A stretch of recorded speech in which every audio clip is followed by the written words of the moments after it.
3 raisons pour lesquelles Benjamin Netanyahou, Bibi, doit partir. Et la troisième raison ne vous surprendra pas. Je fais cette vidéo maintenant pour 2 raisons qui viennent du même endroit. La guerre est terminée. Quand il y avait la guerre, je ne me sentais pas à l'aise de critiquer le gouvernement. Quand des soldats se battent à Gaza, au Liban, en Iran, au Yémen, en Syrie, je pensais que la meilleure chose que je pouvais faire était d'expliquer au monde ce qui se passe vraiment. Surtout quand les médias internationaux n'arrêtaient pas de servir de porte-voix à la propagande du Hamas à Gaza. Je vais continuer. Ma prochaine vidéo expliquera comment les Juifs vivaient dans tous les pays arabes avant l'arrivée des musulmans. Alors assurez-vous de vous abonner. Mais une autre raison pour laquelle je fais cette vidéo, c'est que beaucoup de gens me posent des questions à ce sujet. À propos de la politique intérieure d'Israël, de ce dont les Israéliens parlent réellement, des choses que le reste du monde n'entend pas toujours. Et l'une des belles choses à propos d'Israël, c'est que c'est une démocratie, donc contrairement aux pays arabes qui nous entourent. Ici, je peux profiter de la liberté d'expression. Je peux critiquer le gouvernement et il ne m'arrivera rien. À Gaza, les personnes qui critiquent le régime sont arrêtées ou pire encore. C'est l'une des plus grandes différences entre l'État juif et le monde arabe, la démocratie et la liberté d'expression. Alors commençons. 3 raisons pour lesquelles Bibi doit partir. Raison numéro 1. Le 7 octobre. Il y a des échecs si massifs que la personne responsable doit simplement démissionner. Le 7 octobre est un échec. Tous sous la responsabilité de Netanyahou ont démissionné ou été renvoyés. Le ministre de la Défense Yoav Gallant, le chef Shin Bet, le chef d'état-major de Tzahal Herzia Levi, le chef du renseignement militaire Aharon Kaliva et de nombreux autres hauts responsables de la défense et du renseignement israélien. Le Premier ministre devrait aussi assumer ses responsabilités et rentrer chez lui. Les partisans de Netanyahou vont blâmer l'armée et les plus extrémistes parleront de complot. Je ne m'occupe pas de complot, ni de la droite ni de la gauche. Parce que la vérité, c'est que derrière la plupart des grandes catastrophes, il n'y a pas un génie du mal qui tire les ficelles, c'est tout le contraire. La médiocrité, la paresse et l'arrogance sont aussi des qualités qui favorisent l'échec. Bibi n'a pas planifié le 7 octobre pour rester au pouvoir. Aucun général n'a trahi Israël. Ils ont échoué et ils devraient rentrer chez eux. Mais il y a 2 autres choses directement liées au 7 octobre dont Benjamin Netanyahou est personnellement responsable. Même si l'on met de côté l'échec militaire et du renseignement, il y a aussi eu l'échec du 8 octobre. Dans les jours qui ont suivi, Israël ne fonctionnait tout simplement pas. Les ministres du gouvernement ne fonctionnaient pas. Et voici quelque chose que même les partisans de Netanyahou savent. Le peuple d'Israël a sauvé l'État d'Israël. Les Israéliens ordinaires ont pris leurs armes et sont sortis se battre. Et je ne parle pas de l'armée, je parle des civils. Des gens ont évacué, d'autres ont dressé des listes des blessés et des morts, ont apporté du matériel aux soldats et aux familles qui ont fui. Il y a eu une vague nationale de bénévolat et le gouvernement n'est tout simplement pas venu. Cet échec des ministères du gouvernement, c'est sur le Premier ministre Benjamin Netanyahou, et j'y reviendrai plus tard. La troisième partie du 7 octobre est aussi sa responsabilité directe. À cause de Netanyahou, le Qatar a transféré de l'argent au Hamas. Il pensait acheter la paix et la tranquillité, mais au lieu de cela, il a alimenté le monstre islamiste à Gaza, financé par le Qatar. Le Qatar est l'un des plus grands ennemis d'Israël et la personne qui a blanchi cet ennemi était Binyamin Netanyahou.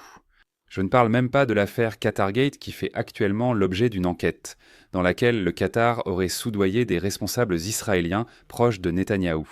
Je parle de plusieurs années de la politique de Bibi Netanyahou. Le fait que l'argent qatari soit entré à Gaza avec l'approbation d'Israël et le soutien de Netanyahou a renforcé à la fois le Hamas et le Qatar. Pour avoir ouvert cette porte, Bibi doit partir. Deuxième raison, la saga des ultra-orthodoxes. Cela mérite sa propre longue vidéo. Mais pour faire court, en 1948, quelques rabbins ont demandé à Ben Gourion d'exempter 400 étudiants de yeshiva du service militaire afin de préserver un reste du monde juif détruit après la Shoah. Ben Gourion a accepté et l'a ensuite regretté. En 1977, l'arrivée du Likoud au pouvoir a fait exploser ce nombre. Aujourd'hui, ils sont des dizaines de milliers.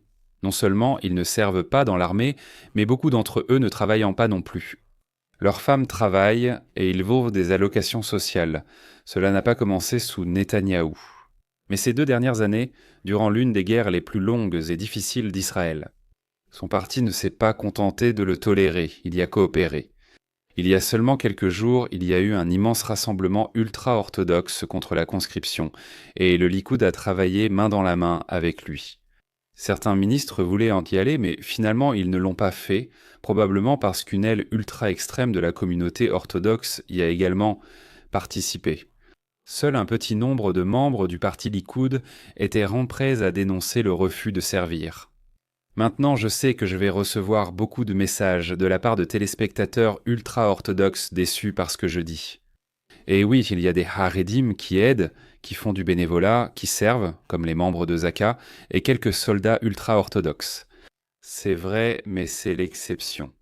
Si vous me disiez qu'il y a 100 ou 20 000 érudits de la Torah dont l'armée peut se passer, très bien. De la même manière que nous libérons des athlètes d'élite ou des musiciens. Mais ce n'est pas le cas. Des dizaines de milliers ne servent pas, ne se portent pas volontaires, ne contribuent pas à l'effort de guerre, et le parti au pouvoir coopère avec cela. Le gouvernement envoie un groupe faire des centaines de jours de service de réserve. Certains ne rentreront pas chez eux, tandis qu'on dit à un autre groupe qu'ils n'ont pas du tout besoin de contribuer.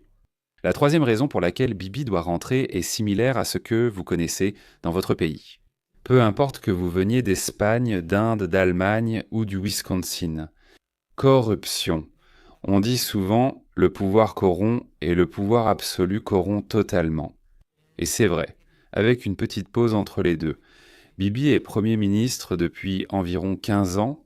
Autant de pouvoir pendant tant d'années l'a simplement corrompu. Bibi et son parti. Son gouvernement est le plus grand qu'Israël ait jamais eu, avec une multitude de ministres inutiles. Le public souffre sous le poids de la guerre, mais le gouvernement continue de grossir. L'un de ces ministres inutiles est le ministre de la coopération régionale. Réfléchissez-y, quelle coopération régionale ? Nous ne sommes pas exactement l'Union européenne avec toute cette coopération fructueuse. Au Moyen-Orient, la principale chose que nous échangeons, ce sont des explosifs. Ils tirent maintenant des roquettes, nous ripostons. Le nom du ministre est Doudienne Salem. Vous n'en avez probablement jamais entendu parler.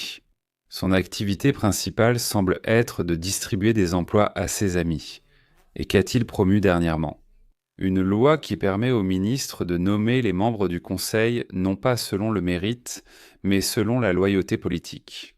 Il y a tellement de choses urgentes à gérer. Des soldats, des réservistes, des blessés qui retournent dans leur maison et leur communauté détruite dans le Nord après 2 ans. Et que fait-il ? Qu'est-ce qu'il promeut ? Une loi qui dit que les membres du conseil d'administration ne seront plus choisis selon des critères professionnels, mais selon la volonté du ministre. Non seulement il n'aide pas à reconstruire Israël après la longue guerre, mais il détruit la fonction publique pour distribuer des postes à ses amis. Et si vous pensez que ce n'est qu'une pomme qui bouge, ce n'est pas le cas. En voici une autre. Binyamin Netanyahou, ces derniers jours, cette histoire a explosé et nous verrons où cela mène.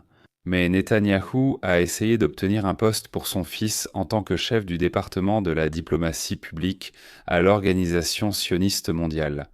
Il y a 2 problèmes ici. Le premier, c'est la pollution des institutions sionistes par des personnes non qualifiées, ce qui se produit depuis 4 ans en France. Et je vais le dire, dans certains cas, je pense que c'est acceptable. Si quelqu'un a servi dans l'armée, travaillé dans la fonction publique pendant des décennies et a une réputation à l'étranger, peut-être que c'est acceptable qu'il obtienne un poste honorifique, qu'il voyage, qu'il donne des conférences, qu'il gagne de l'argent. Ce n'est pas la chose la plus morale au monde, mais cela arrive. Mais Yair Netanyahou, le fils du Premier ministre, obtient un poste de chef du département de la diplomatie publique avec un salaire de 50 000 shekels, soit environ 15 000 $, une voiture et un bureau. Il n'y a pas beaucoup de domaines dans lesquels je me considère comme un expert, mais dans le domaine de la défense de l'image d'Israël dans le monde. J'ai probablement appris une chose ou 2. Au cours des dernières années, j'ai appris 2 choses. Premièrement, la situation n'est pas bonne. Et deuxièmement, il y a des personnes extraordinaires qui font un travail incroyable dans ce domaine, sans recevoir un seul shekel du gouvernement.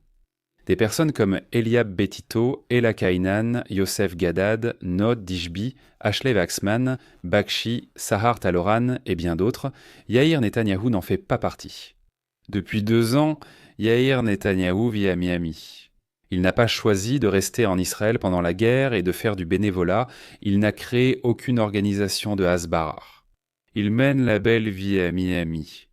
Et le fait que son père essaye de lui obtenir un emploi de luxe très bien rémunéré dans un domaine aussi important. Alors que tous les autres dans ce domaine travaillent gratuitement ou vivent en tenance de dons, c'est de la corruption au plus haut niveau. Il est temps pour Bibi de rentrer chez lui. Et juste un dernier mot avant de terminer. L'un des plus grands problèmes d'Israël, c'est que le pays s'est divisé en 2 camps, pro-Bibi et anti-Bibi. Le camp anti-Bibi, il n'a pas réussi à proposer une véritable alternative, et je pense que le camp anti-Bibi ne s'en rend pas compte. Quand il répète sans cesse « tout sauf Bibi », en réalité, au survoyage, il le renforce, parce qu'il continue de parler de lui au lieu de proposer autre chose. Donc je veux mentionner quelques politiciens que je respecte vraiment. Je vais commencer par Einat Wilf. Elle n'est pas très connue en Israël, mais beaucoup de gens me demandent des recommandations de livres, et elle en a écrit un excellent qui s'appelle « La guerre du retour ». J'attendais une occasion de la mentionner. Je mettrai un lien ci-dessous, et je vais donner 3 noms d'hommes politiques de droite que je respecte. Voyons combien d'abonnés je vais perdre à cause de ce que je m'apprête à dire. Naftali Bennett a été Premier ministre pendant une courte période et a dirigé une coalition presque impossible. Je le respecte beaucoup. Au sein du parti Likoud, il y a Amichai Shekli, un homme de valeur avec une expérience dans l'éducation. Tout n'est pas pourri dans le mouvement Likoud. Et Moshe Fegling, dont le dévouement envers le peuple d'Israël sur la terre d'Israël dépasse toute tentative de l'acheter avec un accord ou un poste. Je l'ai toujours respecté. Et c'est tout, mon ami. J'ai vraiment hâte de lire vos commentaires et je veux remercier tous ceux qui soutiennent ma chaîne. Je ne reçois pas 7 000 $ du gouvernement israélien pour chaque vidéo que je publie. Pas 6 000 $ et même pas 7 shekels. Je vis grâce à votre soutien. Pour ne pas manquer la prochaine vidéo sur la vie des Juifs dans les pays arabes avant les musulmans, abonnez-vous et activez la cloche. Parce que sinon, YouTube ne vous montrera pas forcément mes prochaines vidéos. Merci pour votre soutien. À bientôt et à la bye.